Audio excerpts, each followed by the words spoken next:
All right, it is that time. It's 12:04. We're going to go ahead and get started. Participants will join in and out of this conversation, but that's all right. We're so glad that you're here. Good afternoon. My name is Maria Brown Spence. I'm the program manager for the Entrepreneurs Foundation, and we are excited that you have joined us for our May Belated Mothers Edition Culturati Live, Resilient Families, Companies Supporting Women and Families in the Workplace. All right. Here with me in this virtual space, I have my amazing panelists, Cate Prescott, Annette Alexander, and Sherrie Nguyen. All right, Annette, would you like to tell us a little bit more about yourself? Yes, sure. So I'm Annette Alexander. I mentioned I live in Austin. I have lived here for 7 years. Moved from Europe. I work for WP Engine, which is headquartered here in Austin. I've been there for a little bit over 4 years as the chief people officer there. I have spent my whole career in HR, so always really been committed to creating great workplaces for everyone. And I loved the opportunity to do this internationally. So about half my career has been in Europe, and the other half has been in the United States, and mostly in tech. I started in large companies, so kind of have that experience, and then I sort of last 7 years moved into sort of mid-size, more scale-up tech companies, which has been awesome. And like I said, committed to creating, great workplaces for all. And personally, I grew up in Norway, lived in many different countries, and now happy to be in Texas, where I live with my husband and my 8-year-old daughter. So that's a little bit about me. Thank you, Annette. Looking forward to learning more about you through the conversation. We'll throw it along to Cate and then Sherrie. Thank you. Well, I can follow Annette quite well, actually, because I've had most of my career in Europe. As I mentioned earlier, I've only been in Austin in the US for 4 years, but the rest of my career was most definitely mainly in the UK, a little bit in APAC, a little bit in LATAM, but mainly in Europe. So I'm Cate Prescott. I'm the SVP and CPO for NI, who you may know as National Instruments. We changed our name and our branding last year to NI. It's a test and measurement organization. It deals with hardware and software. We're headquartered in Austin. We have been for the last 40 years. We're a homegrown company, but we also have 7,000 employees who are scattered globally over 40 different countries. So I get to the pleasure of being able to travel a lot to see the different environments and different cultures and the way things happen differently in different countries. So that's a passion for me anyway, to understand culture and understand how people orient their own environments. I guess if I think about me personally, I'm married to Tony. I have 2 kids, a 14-year-old and a 13-year-old. Who frequently come in and interrupt. So apologies in advance if they do that today. I really hope they don't. And I guess my mantra in terms of what positive footprints I want to leave on this world, I really want to help people to be the best that they can possibly be. So that would be something that I think I would want to have as a legacy as I leave this world at some point. What a wonderful legacy to leave. Hi, and I am Sherrie Nguyen. Thanks so much for having me today. My pronouns are she, her. As I mentioned, I live in Austin, Texas, born and raised in Houston. I am a wife to my high school sweetheart. We've been together for, a long time. I am mother to 4.5-year-old Amaya, and I am the daughter of Vietnamese immigrants, first in my family to graduate college. I am currently a senior manager of product marketing at Indeed.com. I'm also the founder and regional co-chair of the Parents and Caregivers Inclusion Resource Group at Indeed. And our mission is to help all people get jobs. My personal mission is to help caregivers and return to the workforce and to help employers retain them. And I also mentor with Breakthrough Central Texas. Fun fact, my mentee, who I've been with since she was in 7th grade, just walked the UT graduation this a couple of days ago. And it's really incredible. It's a proud mom moment. And I think my life is just kind of flashing before my eyes thinking of my daughter walking her college graduation. I'm also a mentor with Young Women's Alliance. And for fun, I practice yoga, meditation, I swim, I love to read, and I love Cate's mantra. I think mine right now is taken from Anna from Frozen. It's just do the next right thing. Well, thank you so much for sharing more about yourselves and being here with us today. So again, I said this is all about audience participation. So we have a poll that we would like you to answer. Just take a few moments and then we will get started with the conversation. All right, the poll has been launched. I'll give you a few minutes. And again, any questions, insight, don't be afraid to use that chat.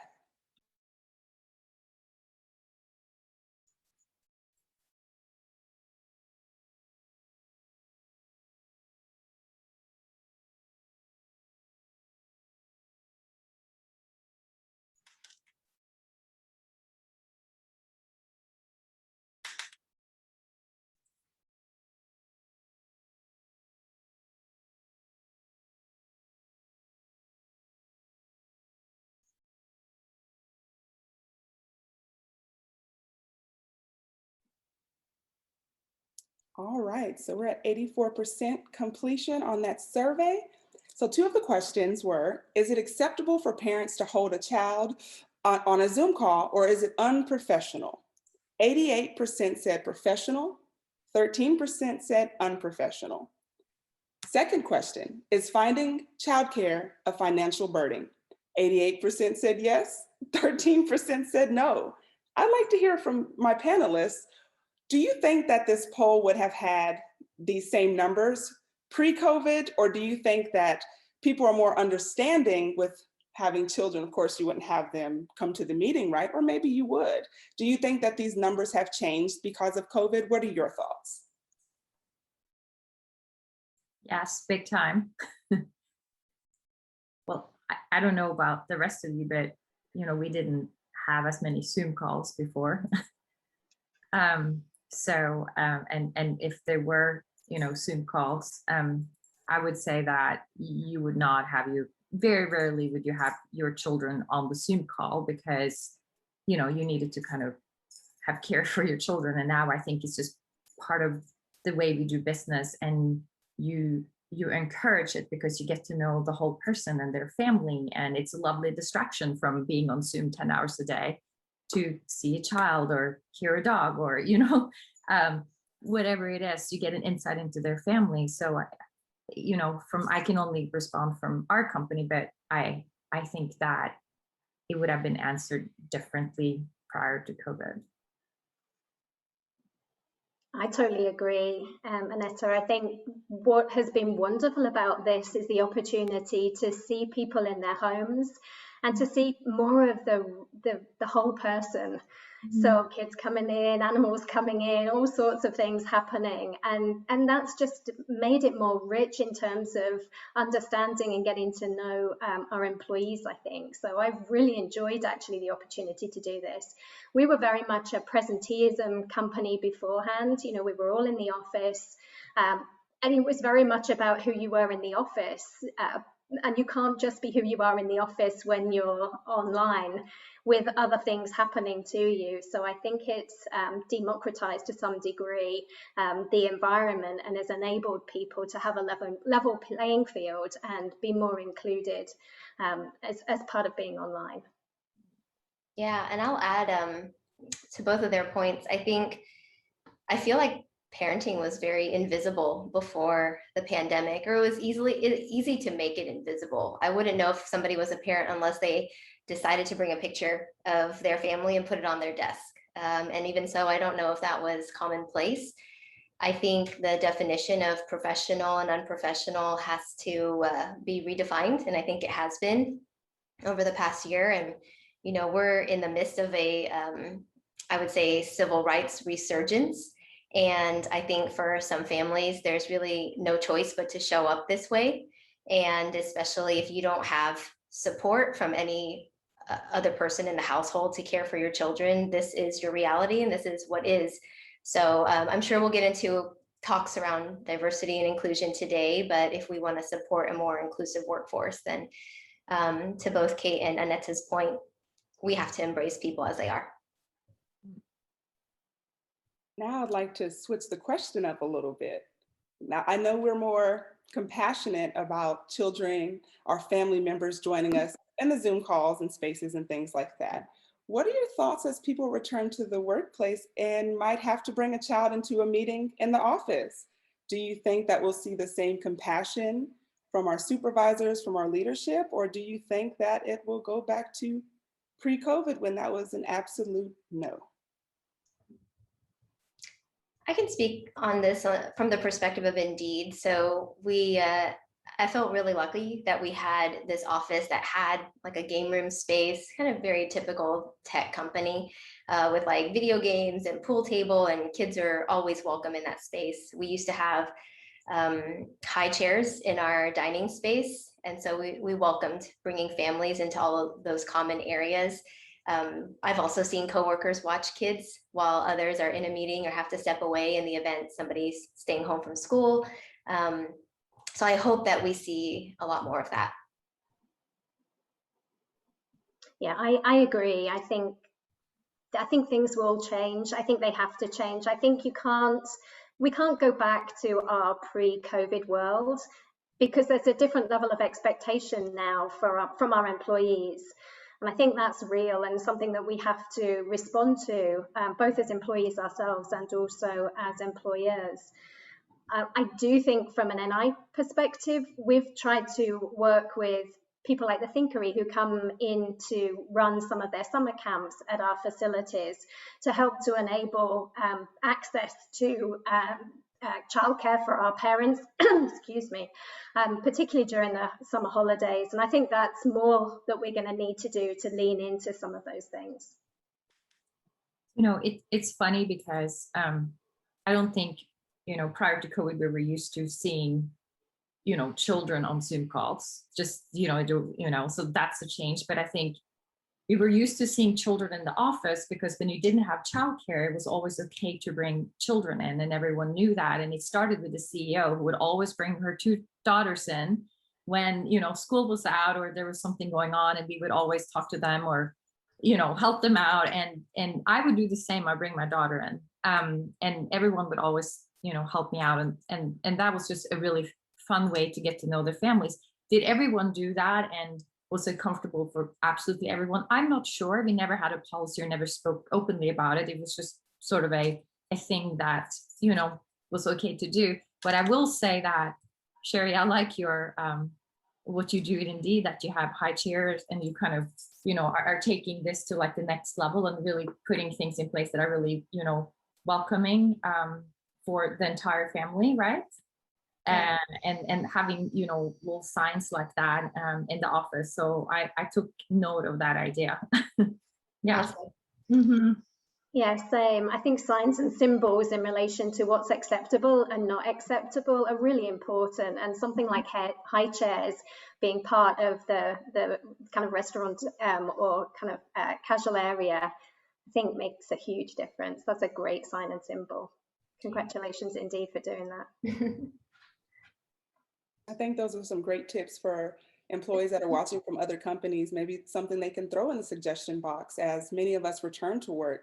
Are you guys currently back in the office, or what does it look like for each of your companies as we move into a kind of post-COVID world? So I can speak to that first if you like.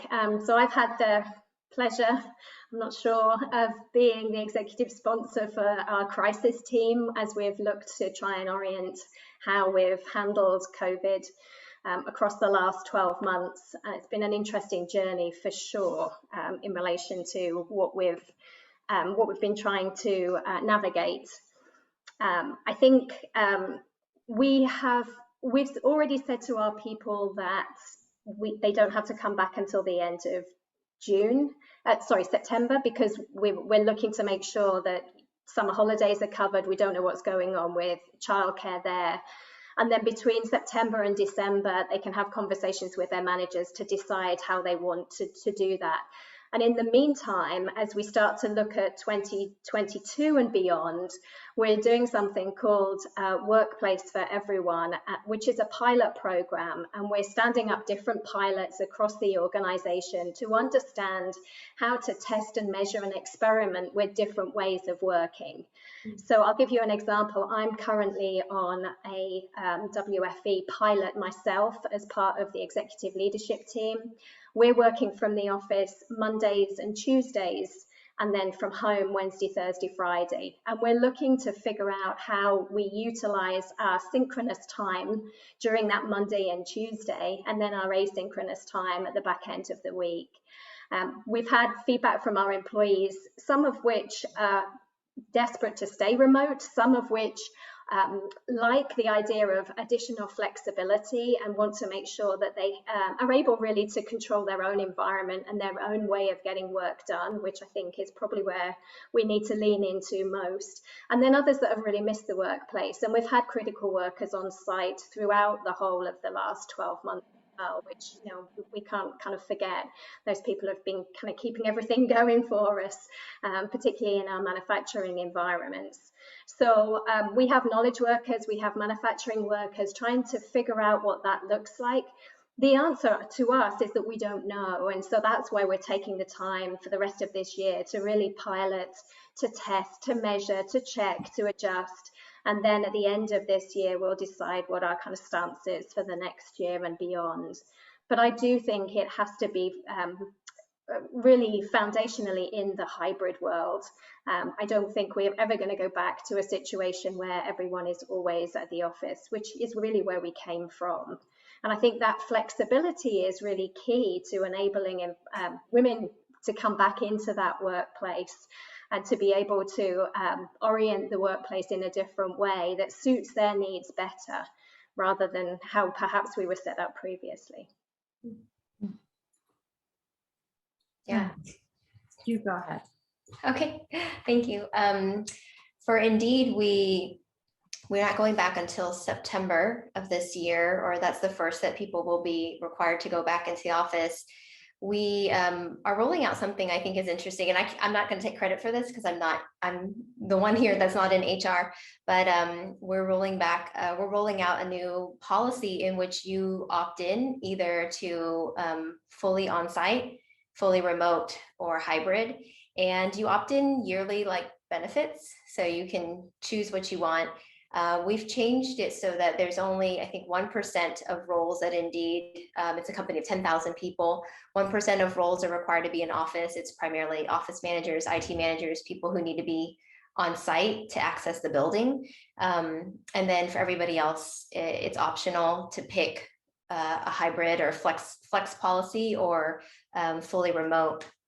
I will say for us, I think there's definitely instances, I know in our Tokyo office, some people based on their living situation were really unhappy working from home and want to be back. I would say for other people like myself as a mom whose daycare is 5 minutes away from home, but my commute is 40 minutes, I'd rather be at home. And I like that we're trying to balance the two.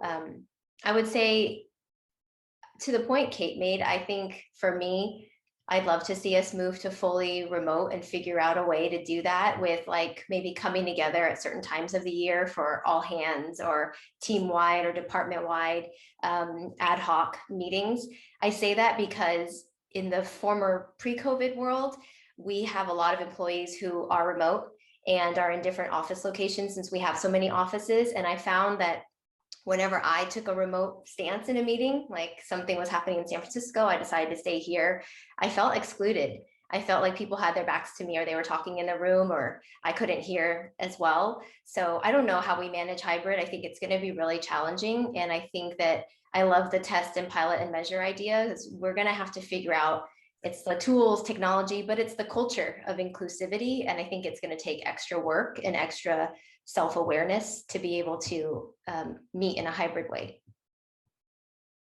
This is really interesting to hear what y'all are doing, because we all have probably been really wrapped up in internally what we're all doing. But like y'all, you know, we have talked about this, debated this, you know, every week for all the months since COVID hit. And essentially what we've learned is that our employees have really, you know, with the situation being the situation, they have really loved the flexibility. So I think what we always heard before COVID was, can we work more from home? Can we just have a day per week where everyone can work from home? Can I go fully virtual? Can I move to Florida? You know, we always, and we never really had a clear policy for it. It was kind of more bespoke, right? So now that everyone got to experience this, the feedback is like, oh my gosh, you know, I can jog in the middle of the day, I can pick up my child, I can take out my pet, I can do my laundry and still being effective, I can eat healthier, whatever. Like in general, you know, I feel more connected to my family. So that's been really good. What we have also gotten feedback on is like, yeah, but you know, I really miss the togetherness and our culture, and that's really missing. And I'm feeling that maybe now it feels like what was so special was us coming together, and now my job feels more like a job than what it did before, right? And so because of this feedback, these two pieces of feedback, of course we got more, but those are the most important. We've decided that we're going to come back in a hybrid way, right? So instead of, you know, traditional offices, we have created hubs, so global hubs, and everyone is allocated to a hub. Some people live far away from a hub, some live close to a hub. But the idea is that you come into the hub minimum of, you know, 4 times a year, often for all hands and things like that you were talking about, Sherrie. But depending on your need and the expectations of your team. So different teams have different expectations. And essentially you come in for collaboration, you know, fun, social community, those types of things, but you don't need to come in to sit and do your work. You're expected to kind of, you know, do your individual work, you know, at home. Very few jobs have to kind of come in every day. So we're trying to, you know, do the best of both worlds here, right? So of course it's a new thing, you know, we haven't called it a pilot, but essentially it is, because it's new, and we will adjust as we see, oh, we need more of this or less of that. Because of, you know, COVID regulations also, you know, everyone isn't going to be able to go in every day like we used to. Some offices, yes, some not. So we're also moving to a policy where no one has a desk anymore, designated desk. So, you know, you have like this little cute app where you kind of book your seat for the day. And that's also how you get, you know, you take your, you know, health measurements, and then that's how you also get into the building. That's your badging, and that's how you get your parking for the day. So we kind of redone all that infrastructure. So it's brand new. You know, we're excited about it. We believe in the community, and we believe this model is going to do it. But of course, we will learn as the year goes by, and we will go back end of August, you know, to coordinate with school. But if someone is not comfortable going back this year, we're not making anyone go back, because we understand that every employee has a different situation. I'd love to pile on, if you don't mind, just for a couple of things. I think redefining the office and what it's there for and what it's not there for is something to think about as an employer. So for us, we've talked about it being around creativity, around connection and celebration. So if you're doing one of those 3 things, probably the office is the best environment for you to be in. Not necessarily, but probably. If you're not doing one of those 3 things, then really you can do what you're doing wherever you are able to do it from, as long as your role allows you. And I think about, wouldn't it be wonderful to have an employee-driven approach to flexible working that really empowers employees to choose where and when they do the work that they do. And that really destigmatizing the flexibility, because I do feel that flexibility has been seen in a bad light rather than it just in whatever it is. And if you say that flexibility is going to be your working norm, then that stops any stigmatization in relation to flexibility. That's a great point. All great ideas. I especially like how you have the app to where you can select where you want to sit. Some days you might just want to be by yourself, or sometimes you might want to be a little more social. So I think that's wonderful too, as people even think about, we've been isolated for a while. That's going to take some time to integrate back into the workplace and be social again. Like that is going to take time. And with all of these questions that we had an insight, I think it's now time for a little bit of audience participation. I have another poll related to some of the insight that was shared. So I'm going to launch that now. First question, how do you prefer to work? Remote, in the office, hybrid, some days at home, some days in the office. Did you have more distractions at home? And this one's a multiple choice. Yes, other families working from home or family members. Yes, slow Wi-Fi or technical issues. Yes, not as productive when we go to the coffee or make our lunch, or no, I figured out a process.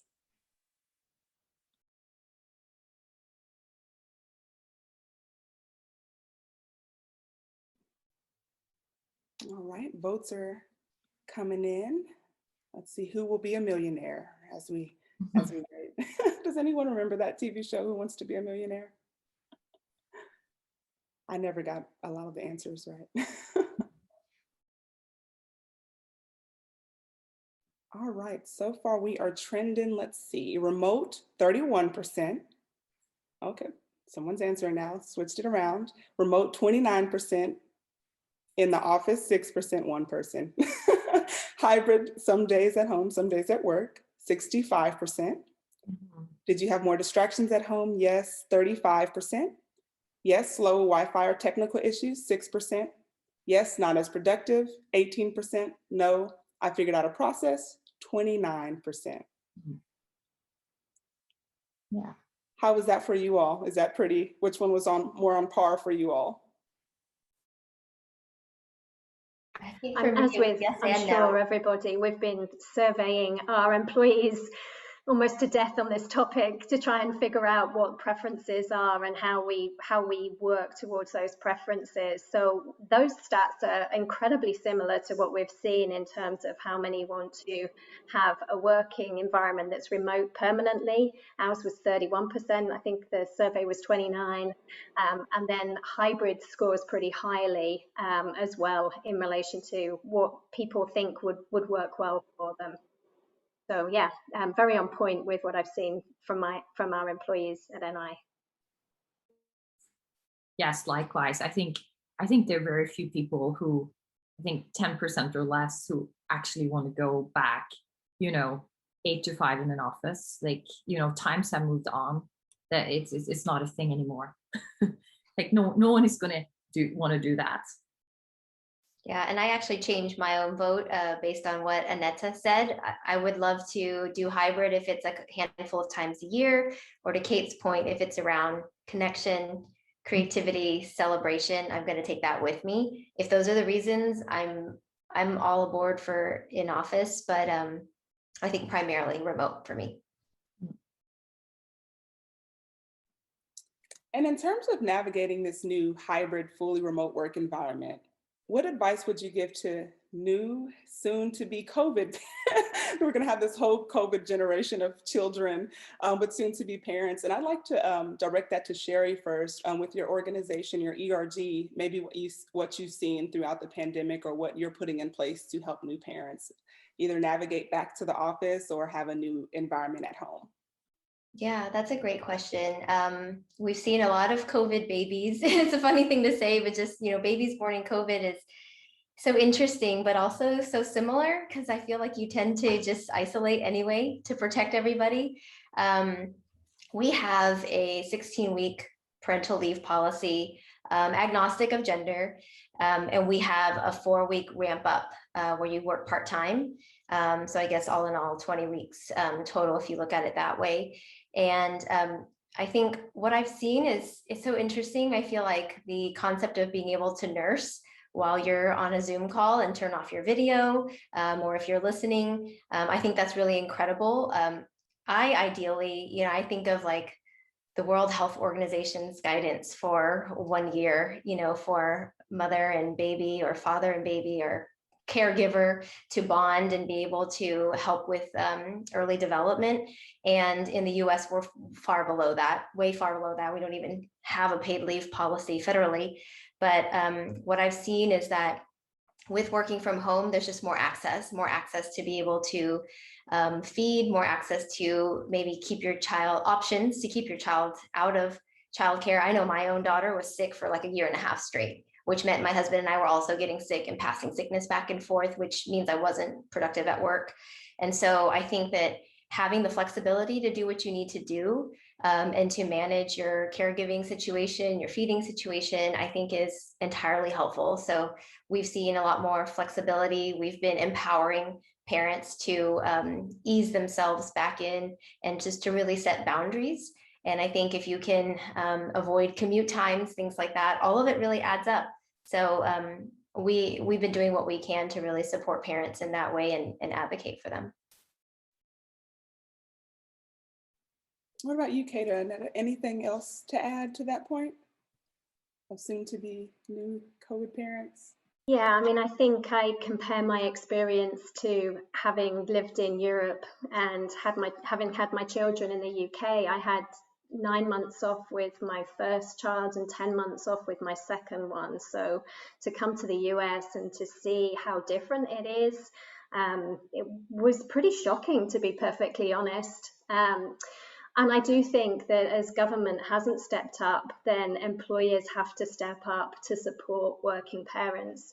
If you think about some of the statistics in relation to the number of females that are coming out of the workplace based on some of the situation that COVID has created for them, we need to redress that balance in some way, and one way is to support them through more family-friendly policies from an employer point of view. I'd love to see it legislated, but I'm not sure we're going to get to that. So in the meantime, we have to put the onus and the emphasis, I think, on employers to do the right thing for their female employees and caregivers generally. Yeah, that's great. You know what? One of the things that we pride ourselves at WP Engine, we say, you know, we really want to be that workplace where you can have your career, but you can have your family too. You don't want to be this place that, okay, I think I'm about to start a family, so I need to look for another job because it's so hard to work here. Like, we never want to be that place. So one of the things that I really make sure, especially, you know, with hiring employees that might be, you know, I kind of get the feeling that, you know, they might be thinking about it. I bring it up and say, hey, you know, we support you, and if you decide to have a family, we're so excited for you. And are just really open on this topic because it's something that's on a lot of people's mind, and we want you to have a family. So, you know, so I'll start with that premise. Like you, Cate, I was also, you know, shocked by, of course, the parental leave here and how it's behind. Also had 9 months with my daughter, which I appreciated. I was living in France at the time. And when I came over to the US, that was sort of like one of the things I was like, okay, what is the parental policy where I'm going to work? And, you know, Sherrie, you'll be really proud to know this. One of the companies that I really looked at in changing our parental leave to 16-week full pay was Indeed. Because I thought y'all were doing such a good, and then, you know, the part-time after that, I thought y'all were doing such a great job with that. And it, you know, was very, very thoughtful. Also, it was aligned, frankly, what I got in France. It was 16 weeks of full pay. I could just take more time unpaid. So I was like, that's kind of how I explained it, like it's pretty good. And so we really looked at Indeed as one of the companies and put that in place several years ago now. And that, I think, has really, really helped our parents to take the time and then also easing back in.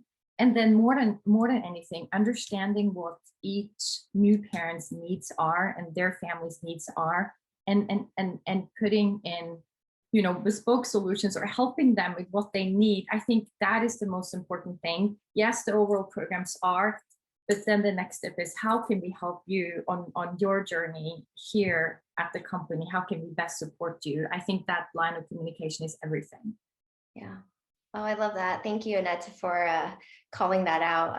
I am proud of Indeed too. Even given that, I think we can still do better, as both of you wonderful women have experienced a much longer leave. I definitely think the US overall can do better. I'd love to share a couple of things that Indeed changed during COVID to support working parents, because I think it's been really incredible.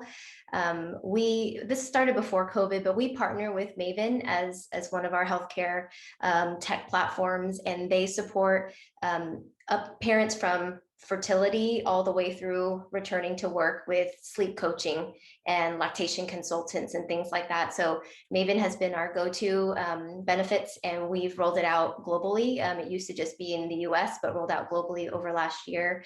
And some of the new policies that we have rolled out are the ERG, which has been a community and just support group for parents and caregivers. We've also rolled out work from home stipends that can be used for childcare, as well as we've gotten approval on budget to backfill people while on parental leave. This is something that was really just a Band-Aid approach before. Everybody kind of fend for yourself.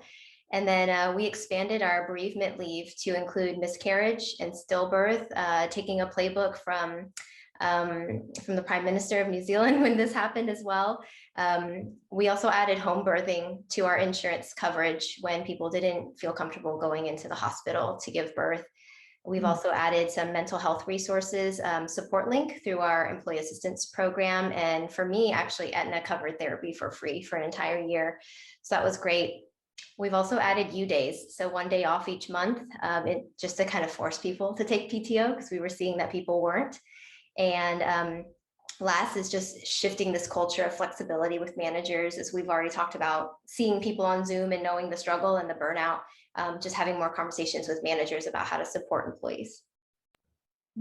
That's awesome. We've done similar, I think. So we've also, our women's ERG has been going for a long time, and they are an incredible source of support and inclusion for our employees. And so we've been leveraging them to help us to understand what the needs of our employees are.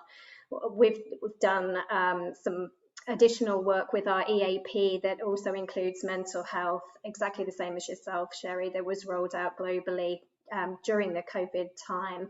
We also put some flexible options in play across the COVID pandemic. So that allowed employees to go on leave of absence or part-time working schedule, but to retain the full benefits that they have with the organisation. That went down well with our employees, particularly those who were caregivers and needed to step away from work for a period of time. We added 6 weeks paid leave to our family leave policy as well, to kind of give some respite there. And then similar to you, we have Virgin Pulse that we use as our platform, but we call it NI Thrive, which is our wellbeing program across NI. And that platform creates journeys, and one of the journeys is for new parents, and it's a sleeping well journey. So sleep for parents, their pregnancy, they go through trimester 1, 2, and 3, and healthy habits in relation to expecting mums. So that there's support for being able to find access to information for new parents that we didn't have previously. So, you know, there's a lot to be thankful for in some ways for having COVID, because I think it has kickstarted a lot of requirements from employees and a different level of expectation and need from them that we're responding to as well.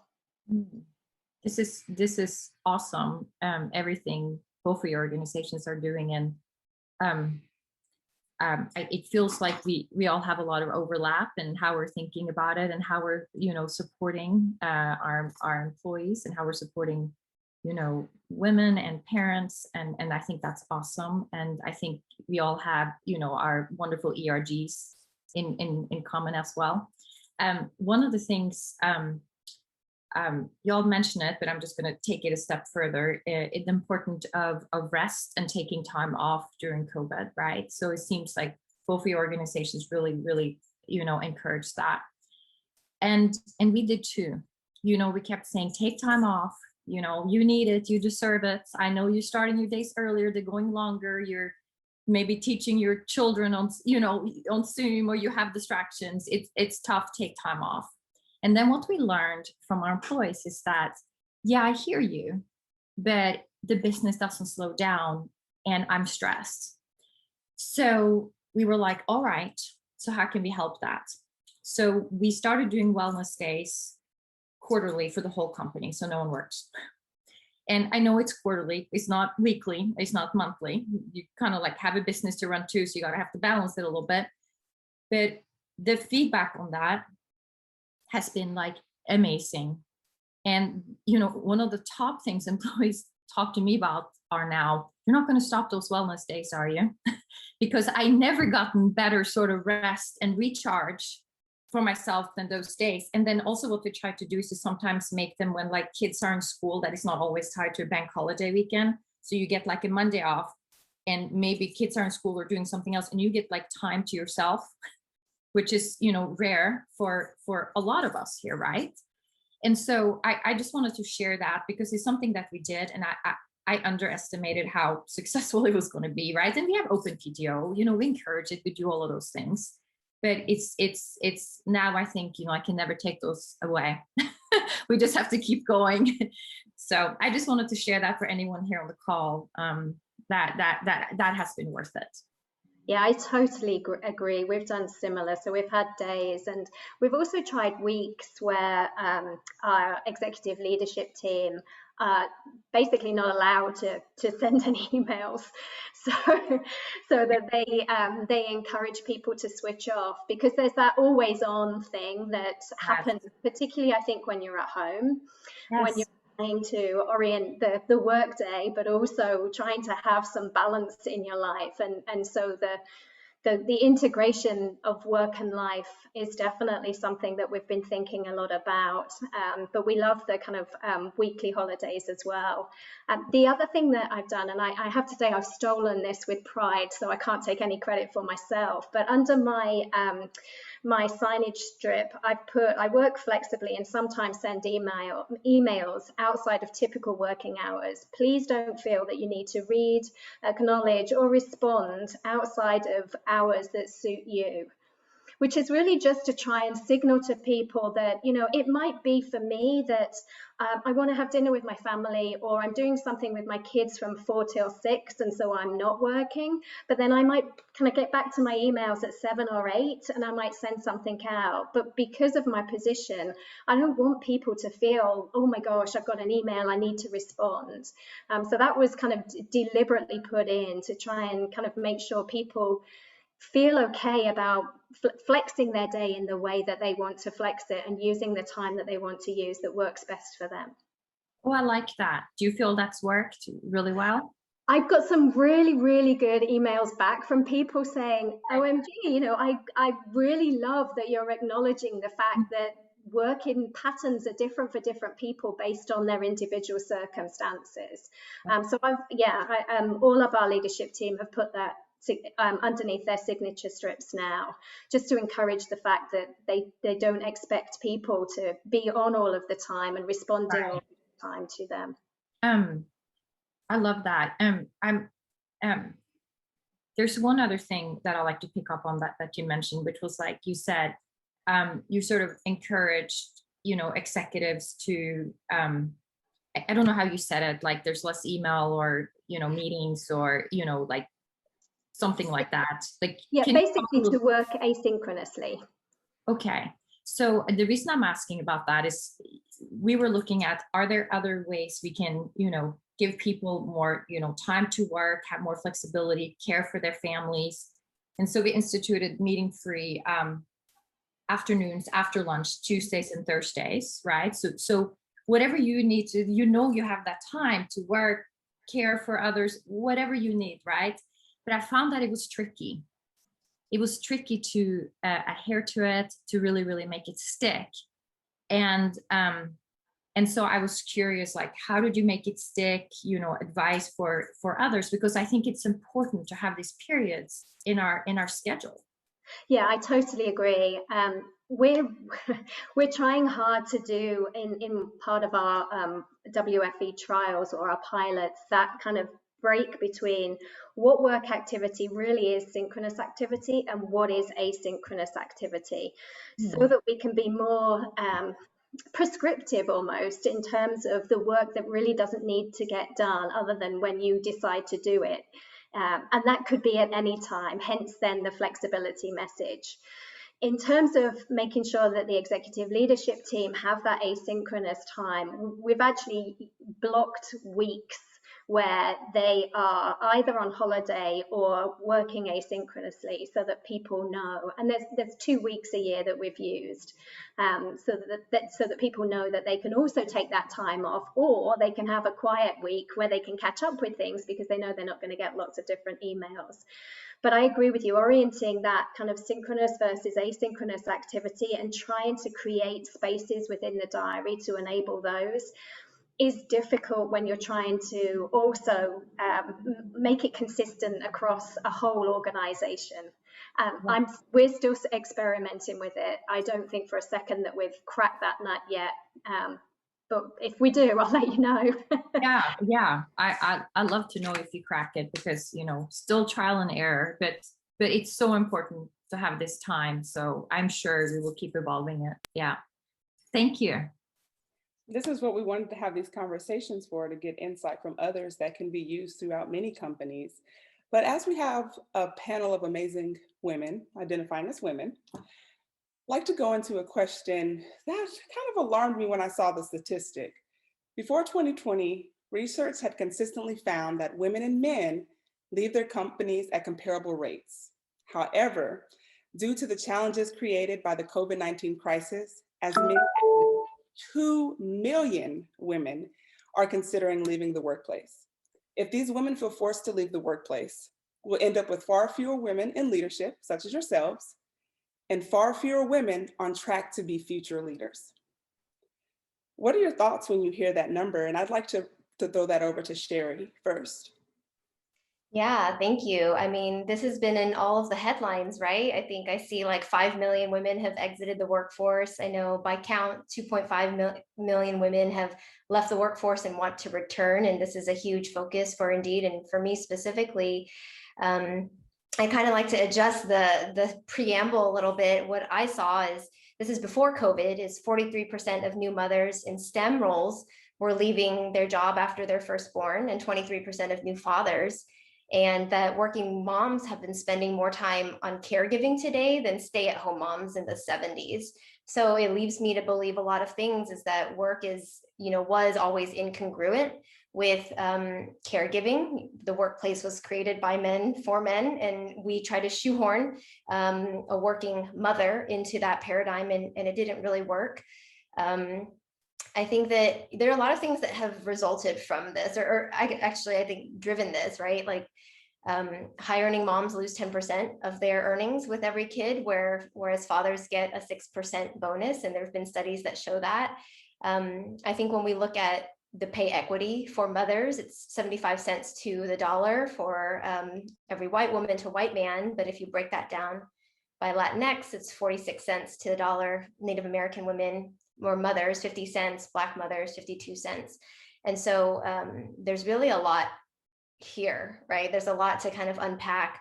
I also use this term, the maternal wall, when colleagues view mothers or pregnant women as less competent, less committed to their jobs. There's been research and studies that show if you put PTA, Parent Teacher Association, on your resume, you don't get as many callbacks as somebody without that line. So I think there's been a lot of issues, and I think Eugene posted in the comments earlier that we lack policy to really support people. We don't personally, we're so privileged in our companies that we've already spouted off all these policies, but there's this very real reality of what's been going on. And I think that women, we've adjusted our careers more than men in the past. And in order to disrupt this trend and get women back into the workforce, we really need to adjust our culture to make work great for women. And I think that's disrupting the narrative that caregiving is a woman's job. I believe it's everyone's job, and I believe it deserves pay.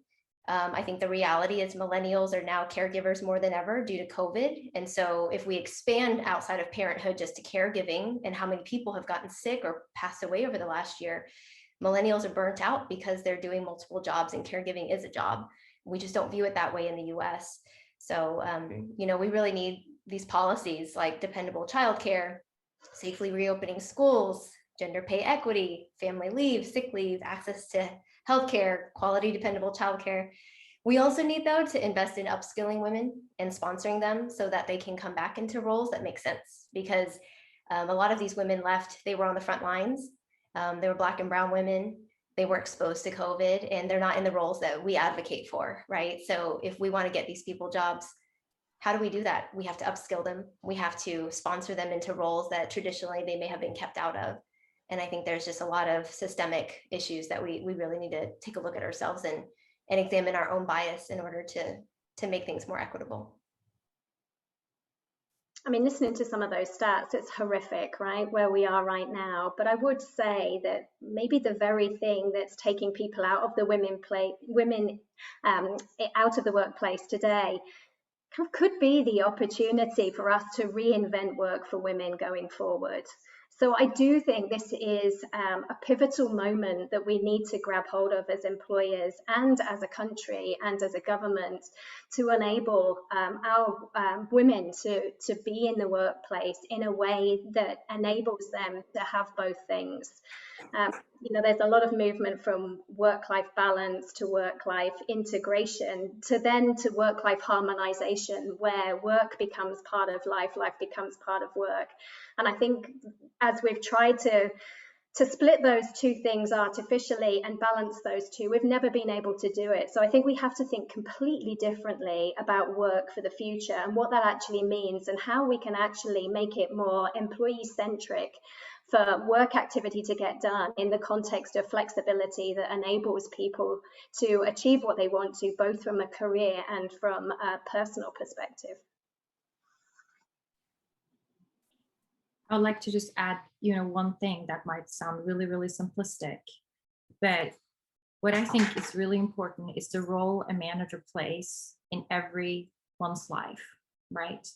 It doesn't matter who you are, but so in the case of women, knowing that your manager have your back, having a plan for your career within the company and that your manager knows that plan and is supportive and broader leadership also has that awareness and supports it, I think it's everything.